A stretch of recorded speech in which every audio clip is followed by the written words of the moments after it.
I've been off for 2 weeks. Where's the record button on this thing?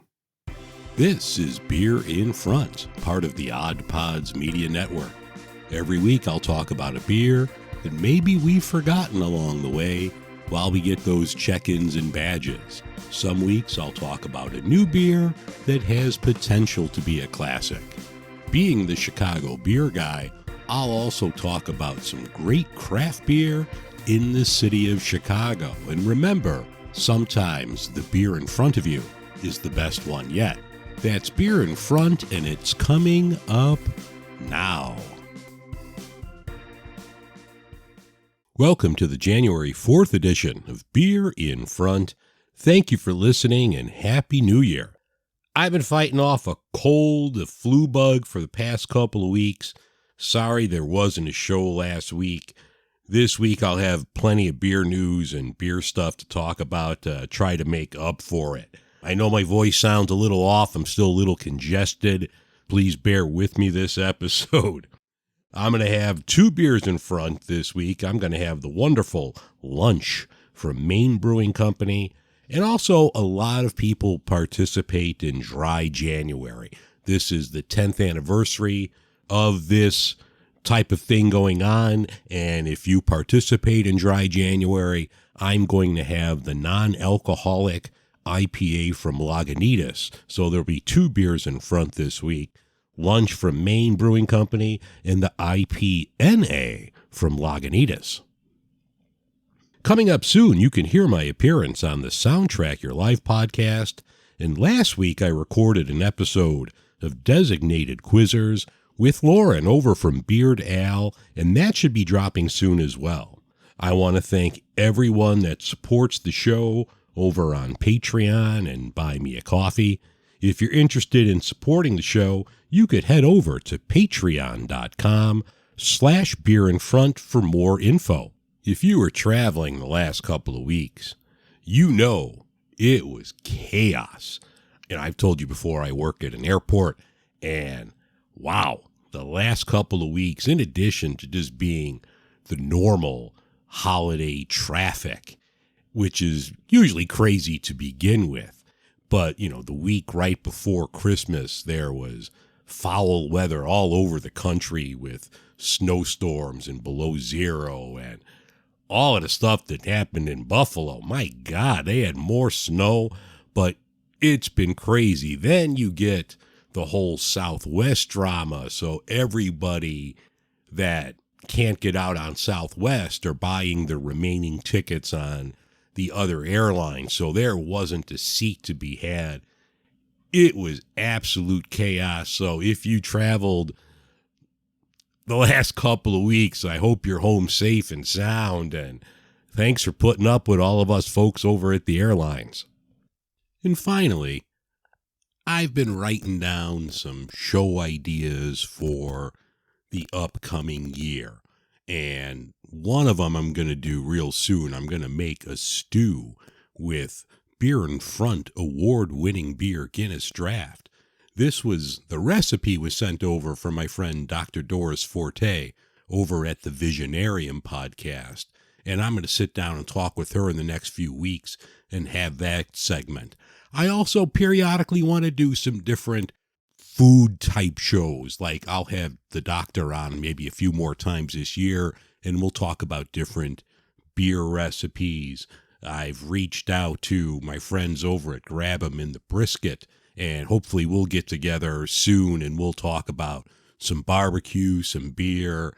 I have someone that we're playing email tag with over at a barbecue sauce company, and we'll talk about different barbecue sauces and rubs.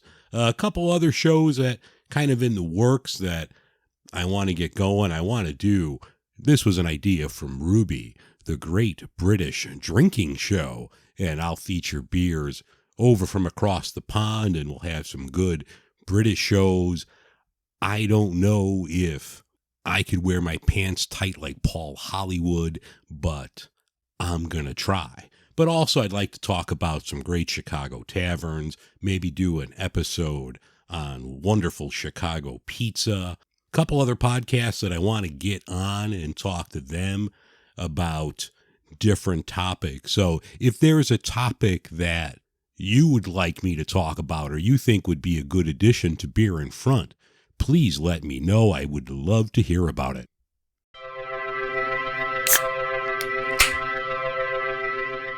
Once upon a time. Boring. It was the best of times. It was the worst. You got that right. What's your problem? We want new stories. Hi, it's Frankie. And Garrett. And we host the Ever Trending Story, a weekly podcast where we bring to life a fictional story created by our own minds and some of the hottest, craziest trends from the internet. Find us wherever you download podcasts, and be sure to join the fun on social media at EverTrendingPod. When you're done listening to this, head over to the Ever Trending Story, available wherever you listen to podcasts.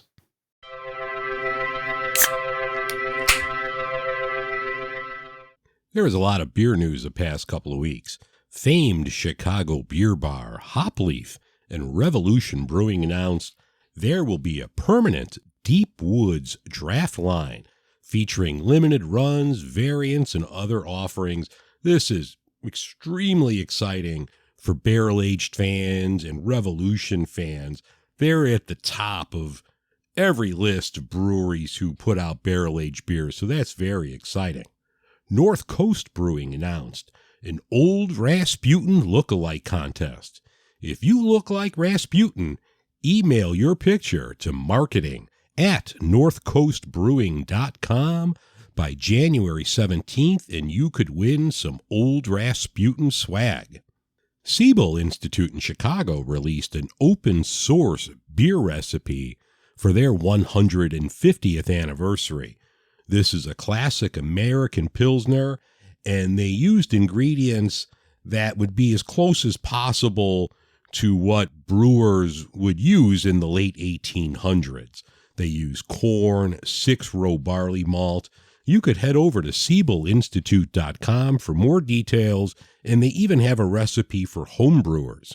For my friends in the Chicago area, if you're a fan of the Goose Island Bourbon County brand stout, I have it on good authority that the Jewel over at Clark in Division is selling everything from this year at half price. You can get the regular BCBS for $6 and the variants between $12 and $15. Now, I'm not sure if this is every Jewel.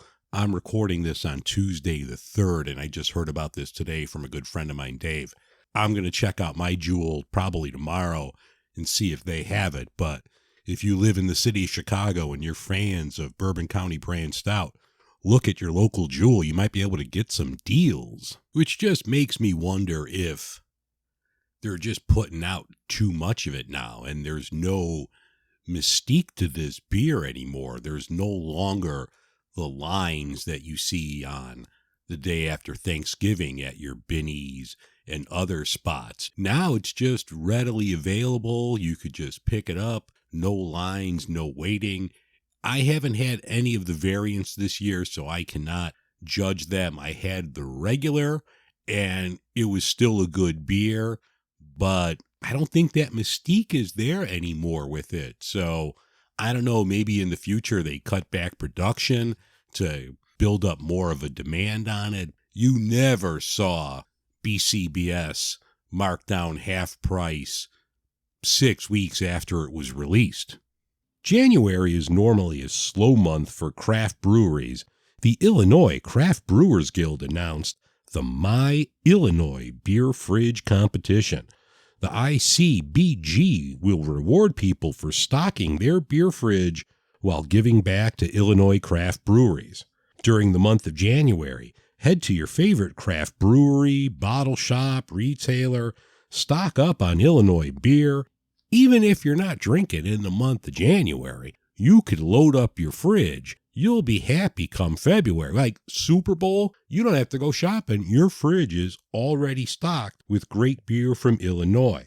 Take a picture of your beer fridge, post it to Facebook, Twitter, Instagram, tag the Illinois brewery that you have the most beer of, include hashtag MyILBeerFridge to be entered in a contest.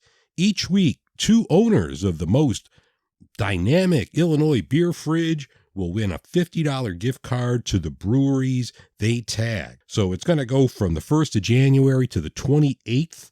So get this done. You could head over to the Illinois Craft Brewers Guild website for more information.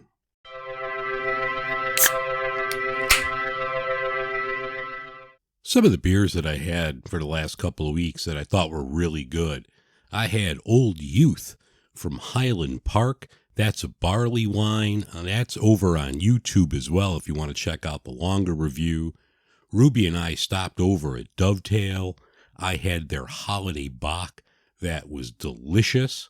Also, one of my favorites from Revolution, it's a black IPA, Jukebox Hero. That is out. Pick that one up. That's a winner. I also had Hip Hop Hero from Revolution. I grabbed a mixed pack of some stuff. That was good as well, but if I had to pick one or the other, Jukebox Hero is definitely one of my favorites. And also, if you head over to the YouTube channel, I put out a video review of Malort. So please head over to YouTube, look for Beer in Front, and look for the video review of Malort. It is tasty and delicious.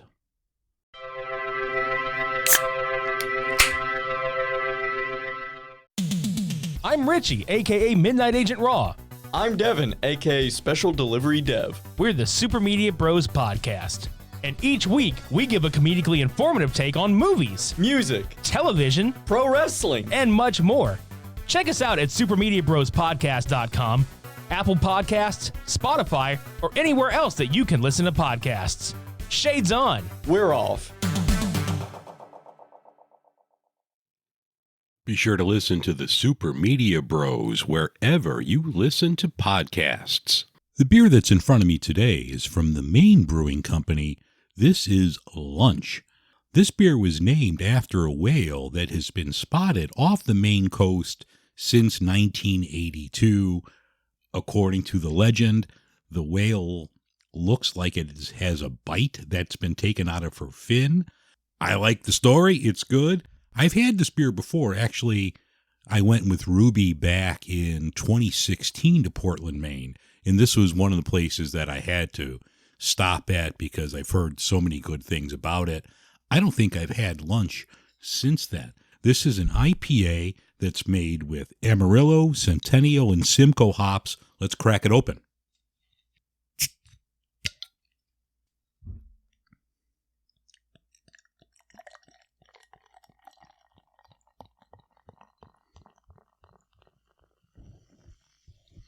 Boy, just pouring this, you get the huge aroma from this.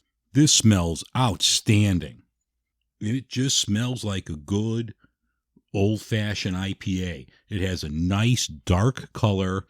They use red wheat malt in this, a little Munich malt, along with your usual American two-row. They have Caramel 40 in here. It's a little darker, and it's actually a little... I mean, it's not hazy like a New England IPA, even though this is from Maine, but it's not as clear as a regular West Coast. So this is somewhere in the middle, and I'm tired of talking about this. I'm talking about it and I'm smelling it at the same time. So let's drink it. That's really, really good. Wow. Really nice sweetness here. I'm getting a lot going on here, and I'm getting like grapefruit-like citrus. There's some like floral notes. Let me have some more. Actually, as I'm having more of this, I'm getting more of the like floral notes to the taste. It's really good.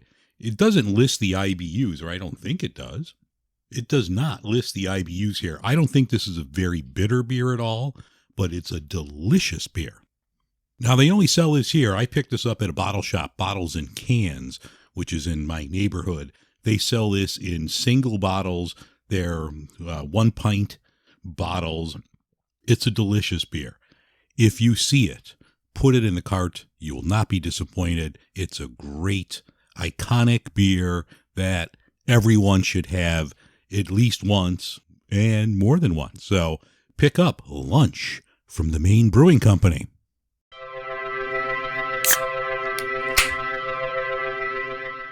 doesn't seem like it was a long time ago when if you wanted something non-alcoholic, like a non-alcoholic beer, you were limited to Sharps or O'Doul's, which frankly didn't taste anything like beer to me, but I mean, they sold well.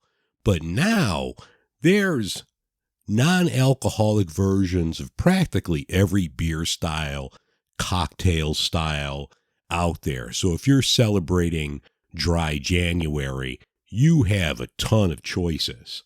In the last year, there's been more than 70 new items launched in this category, according to Nielsen IQ. And they show, like, their data that the market for non-alcoholic beer, spirits, wine, that grew 20% last year and over 120% over the last 3 years.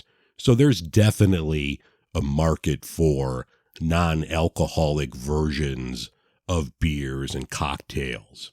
I'm going to have one now from Lagunitas, and there was a lot to choose from everywhere, even at the grocery store, the liquor store, Target of all places. Now, I'm not sure if this is their line or because I haven't seen it anywhere else, but they have a non-alcoholic line of craft beer, and they even have styles like fruited sours. Athletic is the big one that's out there. They're J.J. Watt, and I think Lance Armstrong is one of the investors, and they just lined up some funding from Keurig Dr. Pepper. The one I wanted to try was Lagunitas. Now, this is their non-alcoholic IPA, the IPNA. And since I'm familiar with the regular version of their IPA, I figured this would be a good one to try. But, I mentioned in the beginning part of this segment, there's a ton of choices out there. So if you find one that you like, please let me know. I'd like to hear about it and maybe try it for myself. But one of the beers in front this week is going to be from Lagunitas. This is their IPNA. This is, according to them, it's full flavored and hop forward. So let's crack it open.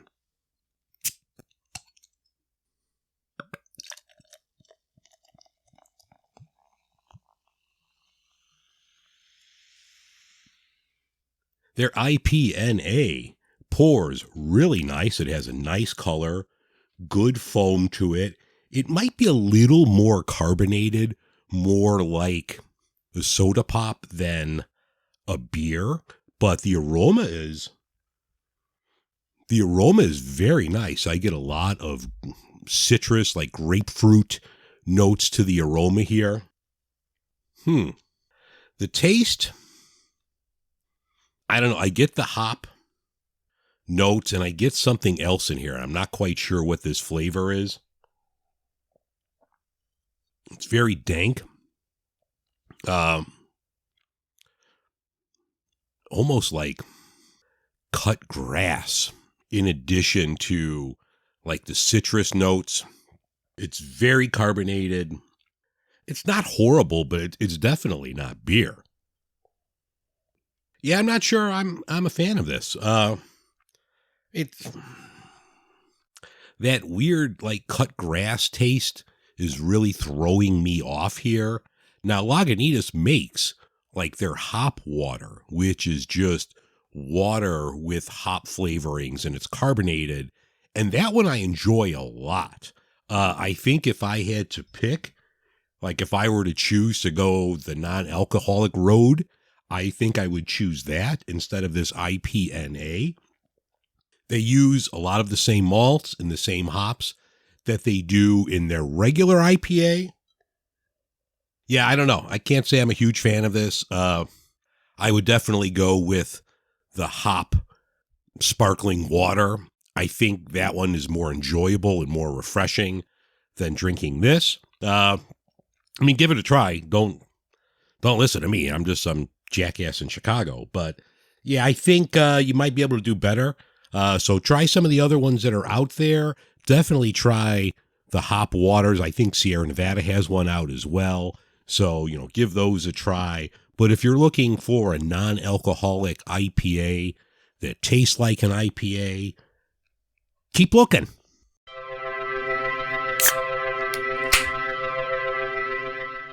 Before I got sick and scrapped last week's show, I was going to do a show about the best of the past year. And I'm going to put a list out on the website over on beerinfront.com. But I thought I'd talk about some of the beers that I really loved in 2022. The favorite beer that I had was the only one I rated at a 5. And this was from the Virginia Beer Company in collaboration with my friends over at Wish You Were Beer. Dortmunder, I hardly know her. I love. That was my top beer of the year. Some other ones were from Central Waters, their Brewer's Reserve 7-layer stout. There were other ones, a lot of Revolution in there, some New Glarus, Old Irving, to name a few. Off Color, they made a lot of my top 25 list. Great Lakes is in there. I'm a big fan of everything they put out. So you'll see the list of everything I rated on Untapped at 4.5 and higher. Some great beers in there. I'm looking forward to having some more of these in 2023.